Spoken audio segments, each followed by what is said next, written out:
Hello everyone and welcome back to Jacqs Scraps. Thanks for joining me today. I have another project share for Country Craft Creations, and I once again used the Midnight Kiss collection. I wanted to make sure that I used all of this collection, and I have done that. So I'm really excited to share this with you, so let's get started. So here is my project that I created. It is a flat loaded pocket. Most of the time we create loaded pockets, we are using them to include goodies and use in a swap. But this one is kind of like a birthday card or a celebration card. The reason I'm saying celebration instead of saying birthday or anniversary or a prom gift is that it could be adaptable to any of those situations, as well as any other situation that you might think of. It might be a just because loaded pocket that you would gift someone. So that's mainly what this is like a gift for someone. It is 6 inches wide by 7 7/8 long. It has a pocket on the front and back, and then I've added pockets throughout this loaded pocket as well. On the side here, we have a dangle that I created. The star here is from the All Hearts collection. We have a tassel from Hobby Lobby, and then I have these cute little bulbs with little beads in them. I got those at Tuesday Morning, and this little spiral goodie is from the Dollar Tree. I like the idea of using the spiral since this is supposed to be a celebration loaded pocket, that this was kind of like streamers, so I thought that went really well. In the front pocket here, you could actually put in a gift card, and then I have another pocket where you could do that as well. But let's go through all of the elements. So on the front here, I finally got to use that beautiful pocket from the collection. I just love that.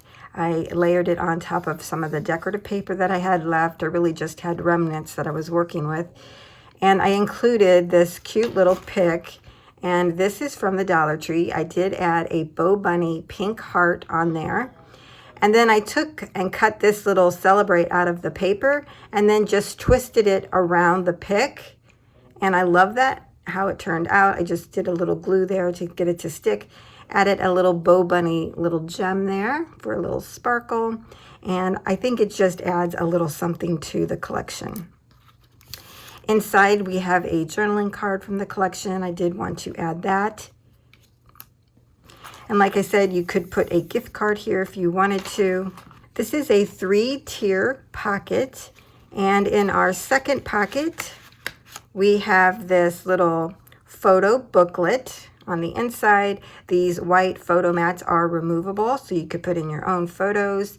If you're giving this as a gift, you could include photos of you and that individual. On the back side, I did add a little tuck spot here and included this little ephemera piece. And then on the front is the other pocket that I had left, and I created a tag out of some of the paper that I had left. You could add a photo here on the back as well.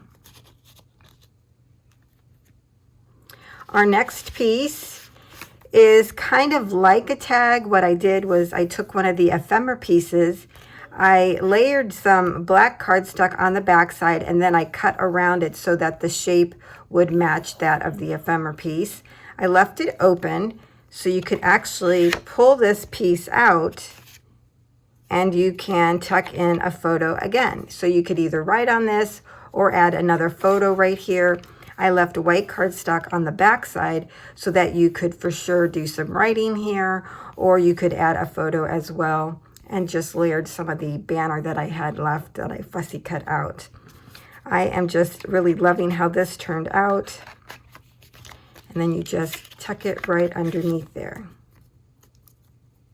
And of course, every gift has a card. And so in the third pocket in the back is a 5x7 card that I created. I layered the cardstock onto some of that gold cardstock that I had, the gold matte mirror card.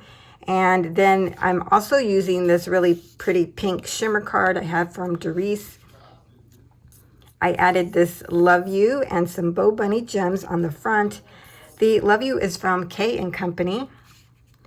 Really love how this card turned out. And then on the inside, I added this white card that I got from Michael's a long time ago and fussy cut out some of the balloons to add there.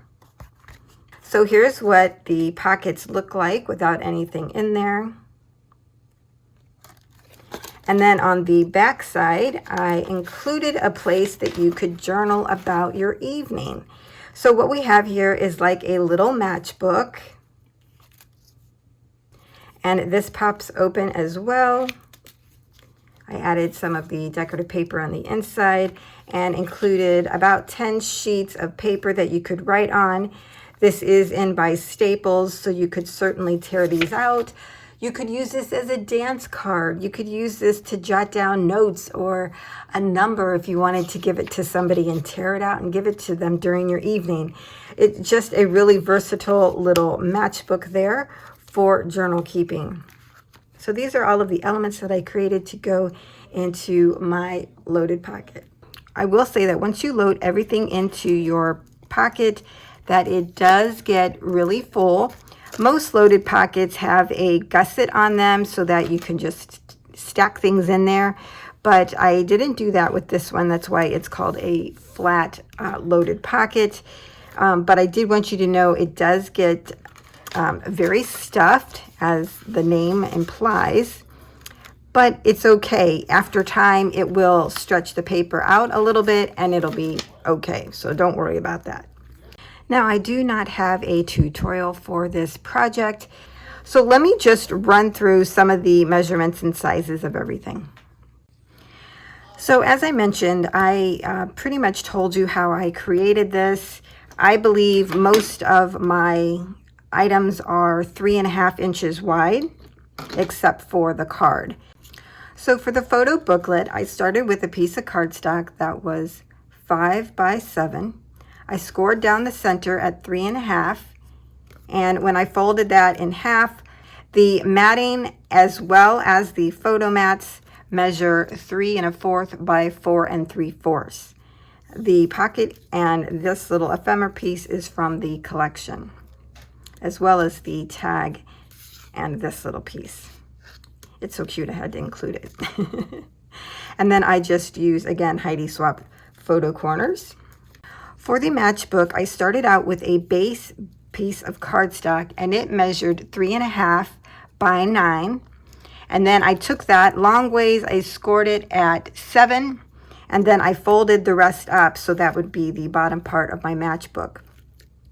For the top part, I took another piece that was 3.5 wide by 6 inches long. On the long side, I scored at 1/2 inch, and then I glued that 1/2 inch to the back of the 7-inch piece where it was already folded over. So that goes over the top, and then you pull that down and it creates your closure. The deco piece, the back side, you could do one long piece and that would be 3.25 by 6 3/4. But I did, again, use my scraps down here, and I already had this piece cut, so that's why I matted it that way. On the front, the gold piece is 3.25 by 1 3/4. And then I added this little ephemera piece on foam. For the front, I did some layering. The front pink shimmer piece is 3.25 by 5 1/4. Then the actual deco piece measures 3 1/8. I think it's by 5 1/8. Yeah, I changed that right at the last minute.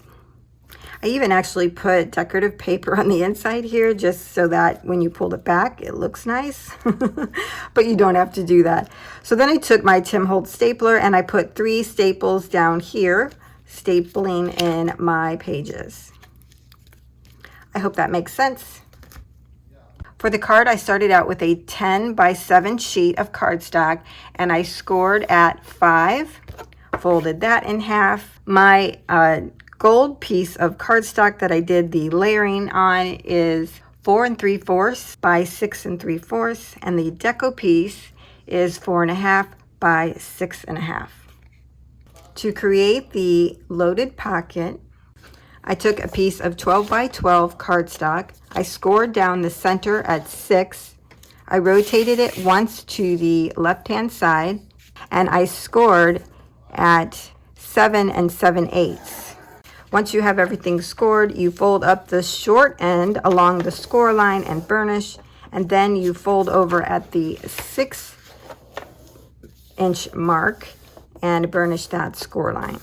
The way that I created the diagonal pocket was that I opened up my 12 by 12 where the 6-inch score mark is. I put that point in my scoreboard at 6, and then I moved the paper around till the top of the pocket was at the 6-inch score mark as well.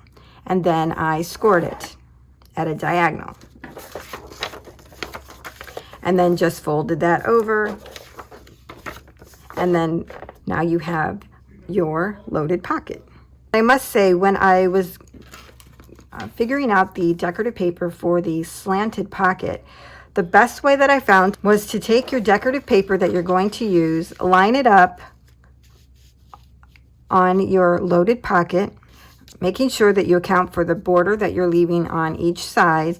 So then I would lift up the first part of the pocket, where the diagonal pocket is, fold over my paper, and kind of crease it. And then I would cut it about 1/8 of an inch down from where I had creased my paper. That was the best way that I could figure out to get the diagonal cut where it would fit properly.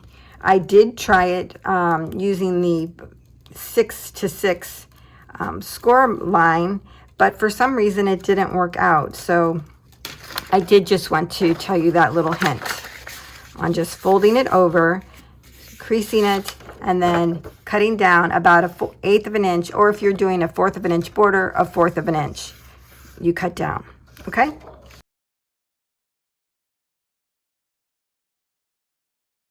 So I hope that you enjoyed this project, the loaded pocket for Midnight Kiss. Totally love this. It would make a great gift, and I love the functionality of it being an actual gift. So that's it for today. Thanks a lot for joining me. I'll see you next time.